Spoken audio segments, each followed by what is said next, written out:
Playing Metal Gear Solid 5: The Phantom Pain by Jamil John Kochai for The New Yorker. First, you have to gather the cash to pre-order the game at the local GameStop where your cousin works, and even though he hooks it up with the employee discount, the game is still a bit out of your price range, because you've been using your Taco Bell paychecks to help your pops, who's been out of work since you were 10, and who makes you feel unbearably guilty about spending money on useless hobbies while kids in Kabul are destroying their bodies to build compounds for white businessmen and warlords. But shit, it's Kojima, it's Metal Gear. So, after scrimping and saving, like literal dimes you're picking off the street, you've got the cash, which you give to your cousin, who purchases the game on your behalf, and then, on the day it's released, you just have to find a way to get to the store. But, because your oldest brother has taken the Civic to Sac State, you're hauling your 260-pound ass on a bicycle you haven't touched since middle school, and think Allah, if he's up there, that the bike is still rideable, because you're sure there'll be a line if you don't get to GameStop early. So, huffing and puffing, you're regretting all the Taco Bell you've eaten over the past 2 years, but you ride with such fervor that you end up being only third in line, and it's your cousin himself who hands you the game in a brown paper bag, as if it were something illegal or illicit. Which it isn't, of course. It's Metal Gear. It's Kojima. It's the final game in a series so fundamentally a part of your childhood that often, when you hear the Irish Gaelic chorus from The Best Is Yet to Come, you cannot help weeping softly into your keyboard. For some reason, riding back home is easier. You leave the bike behind the trash cans at the side of the house, and hop the wooden fence into the backyard, and, if the door to the garage is open, you slip in, and if it's not, which it isn't, you've got to take a chance on the screen door in the backyard.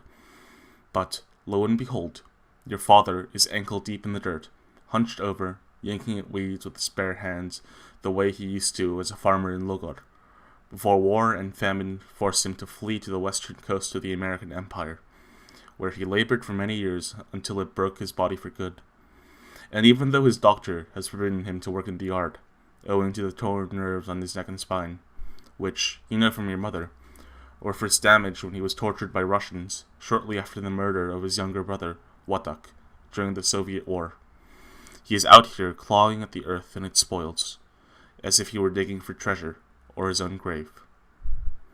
Spotting you only 4 feet away from the sliding glass door, he gestures for you to come over, and though you are tired and sweaty, with your feet aching and the most important game of the decade hidden inside your underwear, you approach him.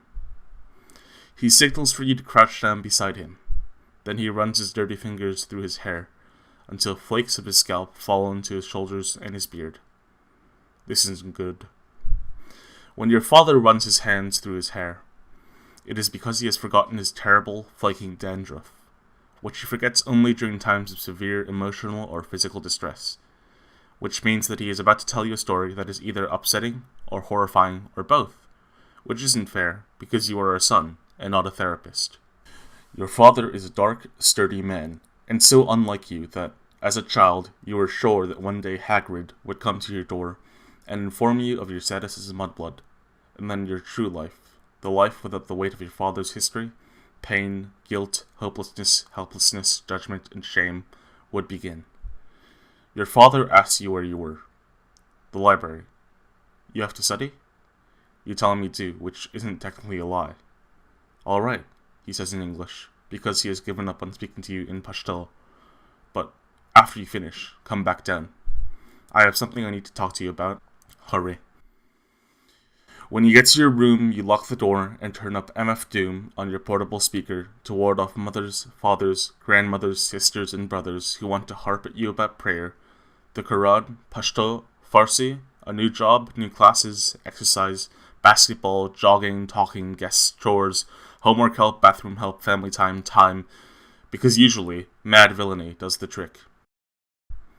Open the brown paper bag and toss the kush your cousin has stashed with your game because he needs a new smoking buddy, since his best friend gave the ganja for God again, and he sees you as a prime target, probably because he thinks you've got nothing better to do with your time, or you're not as religious as your brothers, or you're desperate to escape the unrelenting nature of a corporeal existence. And, goddamn, the physical map of Afghanistan that comes with the game is fucking beautiful.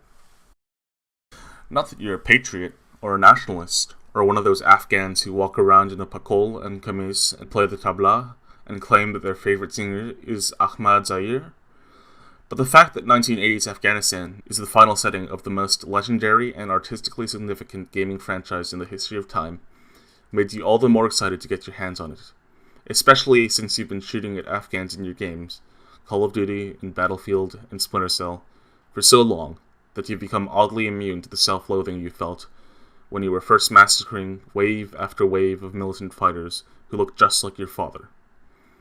Now, finally, start the game.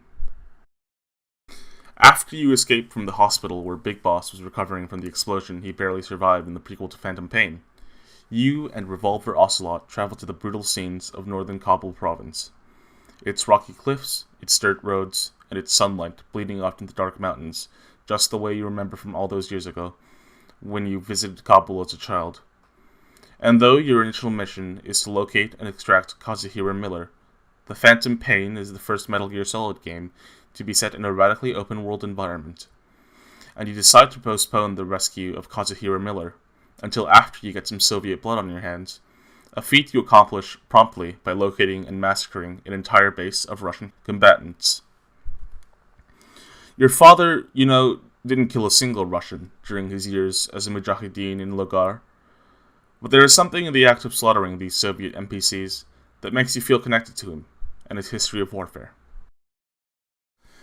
Thinking of your father and his small village, you head south to explore the outer limits of the open world in the Phantom Pain, crossing trails and deserts and mountain passes, occasionally stopping at a checkpoint or a military barracks to slaughter more Russians, and you find yourself, incredibly, skirting the city of Kabul, still dominated by the Soviets, and continuing on to Logar, to Muhammad Agha, and when you get to Wagjan, the roadside market village that abuts the Kabul-Logar highway, just the way you remember it. You hitch your horse and begin to sneak along the clay compounds of the shops, climbing walls and crawling atop roofs. And whenever a local Afghan spots you, you knock him out with a tranquilizer, until you make it to the bridge that leads to the inner corridors of your parents' home village, Nawa Kale, which looks so much like the photos in your own blurred memories from the trip when you were a kid, that you begin to become uneasy, not yet afraid, but as if consumed by an overwhelming sense of déjà vu. Sneaking along the dirt roads, past the golden fields and the apple orchards and the mazes of clay compounds, you come upon the house where your father used to reside, and it is there, on the road in front of your father's home, that you spot Watak, your father's 16-year-old brother, whom you recognize only because his picture, unsmiling, head-shaved, handsome, and 16 forever, hangs on the wall of the room in your home where your parents pray. But here he is, in your game, and you press pause and you sit down the controller, and now you are afraid. Sweat is running down your legs in rivulets, in streams, your heart is thumping, and you are wondering if sniffing the kush as you did earlier has got you high. You look out the window and see your brother walking toward the house in the dark, and you realize that you've been playing for too long. You're blinking a lot. Too much. You notice that your room is a mess, and that it smells like ass, that you've become so accustomed to its smell and its mess that from the space inside your head, behind your eyes, the space in which your first-person POV is rooted, you ignore the knock. It's just your little sister. Get back to the game. There is a bearded, heavy-set man beside Watak, who, you soon realize, is your father. You pause the game again, and put down the controller. Doom spits. His life is like a folklore legend. Why you so stiff you need to smoke more brethren, instead of trying to riff with the broke war veteran. It seems to you a sign. You extract the kush from the trash, and, because you have no matches or lighter, you put hunks of it in your mouth, and you chew and nearly vomit twice. Return to the game. Hiding in your grandfather's mulberry tree, you listen to your father and his brother discuss what they will eat for suhoor, thereby indicating that it is still Ramadan. This is just days before Watak's murder. Then it hits you. Here is what you are going to do. Before your father is tortured and his brother murdered, you are going to tranquilize them both, and you are going to carry them to your horse and cross Logar's terrain until you reach a safe spot where you can call a helicopter and fly them back to your offshore platform, Mother Base. But just as you load your tranquilizers, your brother bangs on your door and demands that you come out. And after ignoring him for a bit, which only makes him madder and louder, you shout that you are sick. But the voice that comes out of your mouth is not your own. It is the voice of a faraway man imitating your voice, and your brother can tell. He leaves and you return to the game. From the cover of the mulberry tree, you aim your tranquilizer gun, but you forget that you've got the laser scope activated, and Watak sees the red light flashing on your father's forehead, and they're off, running and firing back at your tree with rifles they had hidden underneath their patus, and you are struck twice. So you need a few moments to recover your health, and by the time you do, they're gone. Your brother is back, and this time he has brought along your oldest brother, who somehow is able to shout louder and bang harder than your second oldest brother. And they're both asking what you're doing, and why you won't come out, and why you won't grow up, and why you insist on worrying your mother and your father, who you know gets those terrible migraines triggered by stress. And now your oldest brother is banging so hard you're afraid the door will come off its hinges. So you lug your dresser in front of it as a barricade, and then you go back to your spot in front of the TV, and you sit on the floor and press play. At night, under cover of darkness, you sneak toward your father's compound, and you scale the 15-foot-high walls of clay, and crawl along the rooftops until you get to the highest point in the compound, where your father stands on the lookout for incoming jets and firebombs, and you shoot him twice in the back with tranquilizers, and as he is falling, you catch him in your arms. Your father, who, at this time, is around the same age that you are now. And in the dark, on the roof of the compound that he will lose to this war, you hold him, his body still strong and well, his heart unbroken, and you set him down gently on the clay, so that the sky does not swallow him. Climbing down into the courtyard, you go from chamber to chamber, spotting uncles and aunts and cousins you've never met in real life. And you find Watak near the cow's shed, sleeping just behind the doorway of a room filled with women, as if to protect them. And after you aim your tranquilizer gun and send Watak into a deeper sleep, your grandmother, a lifelong insomniac, rises from her tilshak and strikes you in the shoulder with a machete, and calls for the men in the house, of whom there are many, to awaken and slaughter the Russian who has come to kill us all in our sleep. The damage from the machete is significant. Nonetheless, you still have the strength to tranquilize your grandmother, pick up Watak, and climb back onto the roof, while all your uncles and cousins, and even your grandfather, are awakened and armed, and begin to fire at your legs as you hustle along, bleeding and weary, to the spot where your father rests. With your uncle on one shoulder and your father on the other, you leap off the roof into the shadows of an apple orchard. The men are pouring out onto the roads and the fields, calling upon neighbors and allies, and because the orchard is soon surrounded on all sides, it seems certain that you will be captured. But you are saved by, of all things, a squadron of Spetsnaz, who begin to fire on the villagers, and in the confusion of the shootout, as the entire village is lit up by 100 gunfights, each fight a microcosm of larger battles and wars and global conflicts, strung together by the invisible wires of beloved men who will die peacefully in their sleep.